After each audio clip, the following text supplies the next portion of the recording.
हाती घोडा पाल की, जय कन्हैया लाल की, अशा घोषणा ऐकू आल्या की समजायचं जन्माष्टमीची सुरुवात झाली आहे। हिंदू पौराणिक कथांमधील सर्वात प्रिय देवतांपैकी एक असलेल्या भगवान कृष्णाच्या जन्माचे ते प्रतीक आहे। भारत आणि जगभरात मोठ्या उत्साहात साजरा केलेला सण म्हणजे कृष्ण जन्माष्टमी। यालाच आपण गोकुळाष्टमी असं सुद्धा म्हणतो। या दिवशी विविध उपवास किंवा विविध पारंपरिक पदार्थाचा भोग लावण्याची सुद्धा पद्धत आहे।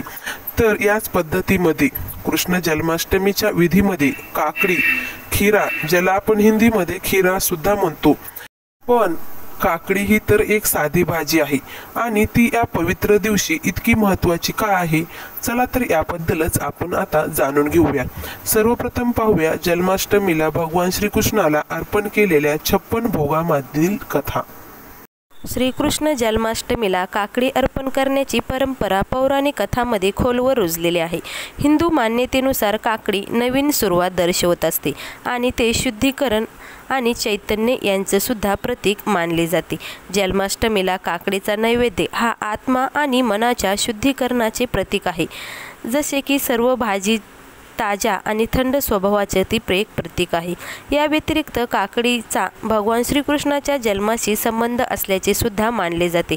काही आख्यायिकानुसार भगवान श्रीकृष्णाचा जन्म मध्यरात्री झाला होता, ज्यावेळी दिवसाची उष्णता कमी होते आणि थंडपणा येतो। काकडी एक थंड अन्न असल्याने कृष्णाच्या जन्माच्या जगावर झालेला शांत आणि सुखदायक परिणामाचे ते प्रतीक मानले जाते।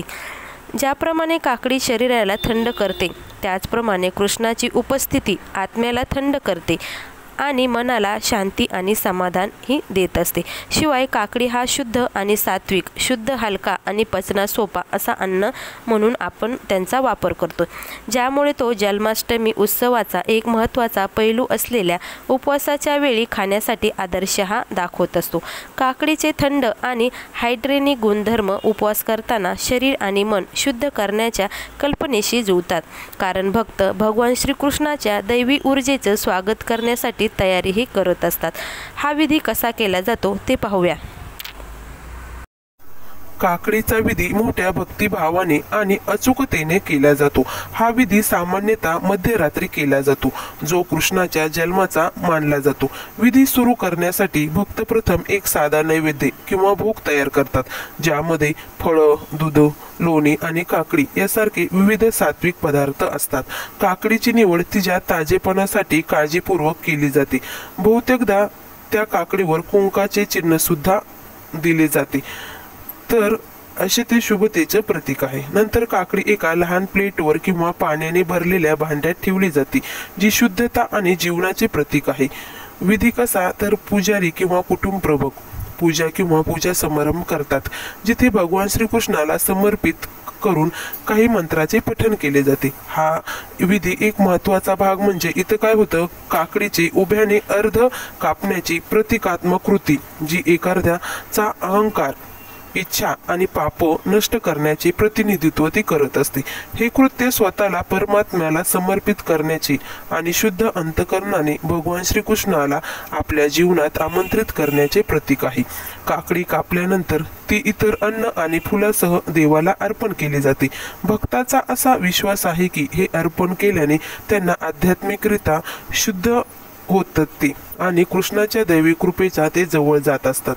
हा विधी करण्याचा आणखीन एक मार्ग म्हणजे मध्यरात्र होण्यापूर्वी काकडी मधून कापून घ्यायची आणि त्यातील जे रवगेज म्हणजे बिया आहेत ते काढायच्या आणि त्यात एक लहान कृष्णाची मूर्ती ठेवायची आणि काकडीच्या दुसऱ्या टोकाने ती झाकून टाकायची। त्यासोबत इतर कृष्ण मूर्ती देखील एका मोठ्या पात्रात तुम्ही ठेवू शकता आणि त्यांना लाल कपड्याने इथे झाकून ठेवायचं असतं। नंतर मध्यरात्र झाली की हे लाल कपडा उघडायचा आणि ही जी छोटी मूर्ती आपण जे काकडीच्या आतमध्ये ठेवली होती ती बाहेर काढायची आणि त्याला पाण्याने स्नान घालायचं। त्यानंतर तुम्ही इतर विधी करू शकता। हा विधी करण्यासाठी काकडी चाकूने कापू नका याची खात्री करा। ही बहुतेकदा नाण्याने कापली जाते। पूजा पूर्ण झाल्यानंतर काकडी कुटुंबातील सदस्यांना प्रसाद म्हणून वाटली जाते।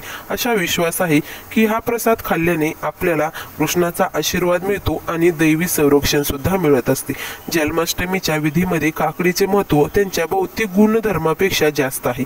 ते शुद्धता, शांतता आणि आध्यात्मिक नूतनीकरणाचे प्रेमाचे प्रतीक आहे. जन्माष्टमीच्या वेळी काकडी अर्पण करण्याचा विधी केवळ एक परंपरा नाही तर एक अर्थपूर्ण प्रथा आहे, जी भक्तांना त्यांची भक्ती व्यक्त करण्यास आणि भगवान श्रीकृष्णाकडून आशीर्वाद मिळवण्याची अनुमती देत असते. या साध्या पण सखोल कृतीद्वारे भक्त त्यांचे आत्मे शुद्ध करण्याचा आणि कृष्णाच्या दैवी ऊर्जेशी स्वतःला जोडण्याचा ते प्रयत्न करत असतात. त्यांचा जन्म प्रेम, श्रद्धा आणि शुद्धतेने साजरे करण्यासाठी हे एक महत्त्वाची माहिती आहे. त्यामुळं श्रीकृष्ण जन्माष्टमी हा तुम्ही शुद्धतेने साजरं करा. आता दुसरी कथा कशी ते आपण ऐकूया. भाद्रपद कृष्ण पक्षातील अष्टमी तिथीला रोहिणी नक्षत्रात रात्री 12 वाजता भगवान श्रीकृष्णाचा जन्म झाला होता. म्हणूनच दरवर्षी या दिवशी कृष्ण जन्माष्टमी साजरी केली जाते, जी कृष्णाष्टमी, अष्टमी, रोहिणी गोकुळाष्टमी किंवा श्रीकृष्ण जयंती या नावाने सुद्धा ती ओळखली जाते. जन्माष्टमीच्या दिवशी रात्री 12 वाजता काकडी कापून त्यांच्या देठापासून ती वेगळी केली जाते. वास्तविक ही परंपरा पाळली जाते कारण या दिवशी काकडीला भगवान श्रीकृष्णाच्या देवकीपासून वेगळे होण्याचे प्रतीक मानले जाते. कारण जन्माष्टमीच्या दिवशी काकडीचे देठ मुलाची नाळ मानली जाते आणि श्रीकृष्णाच्या जन्माच्या वेळी ती कापली जाते. त्यामुळे अनेक ठिकाणी जन्माष्टमीच्या दिवशी मध्यरात्री 12 वाजता काकडी कापली जाते. त्यानंतर श्रीकृष्णाची आरती केली जाते. नंतर त्यांना तो काकडीचा भोग दिला जातो आणि लड्डू गोपालाला अशा प्रकारे हलवलं जातं असं सुद्धा सांगितलं जातं. तर पौराणिक कथेनुसार भगवान श्रीकृष्णाचा जन्म आई देवकीच्या 8व्या अपत्याच्या रूपात झाला होता. त्याच्या आधी देवकीचे इतर 7 पुत्र हे कंसाने मारले होते. श्रीकृष्णाचा जन्म झाला तेव्हा तुरुंगाचे सर्व कुलूप आपोआप उघडले आणि कारागृहाचे रक्षकही गाढ झोपेतच पडले होते असे म्हणतात. त्यानंतर त्यांचे वडील वासुदेव हे बालकृष्णाला घेऊन नंद गावात गेले आणि त्यांच्या मित्र नंद बाबाच्या त्यांनी स्वाधीन केले. भगवान श्रीकृष्ण मोठे झाल्यानंतर त्यांनी आपल्या मामा कंसाचा वध करून आपल्या आईवडिलांना त्या तुरुंगातून मुक्त केले. ही सुद्धा कथा आपल्याला माहीतच आहे. अशा प्रकारे श्रीकृष्ण जन्माष्टमीला काकडी कापून त्यांचा भोग देण्याची प्रथा रूढ झाली. तर ही कथा तुम्हाला माहीत होती का? तर या कथेमध्ये काही राहून गेलं असेल तर कृपया तुम्ही कमेंट करून नक्की सांगा.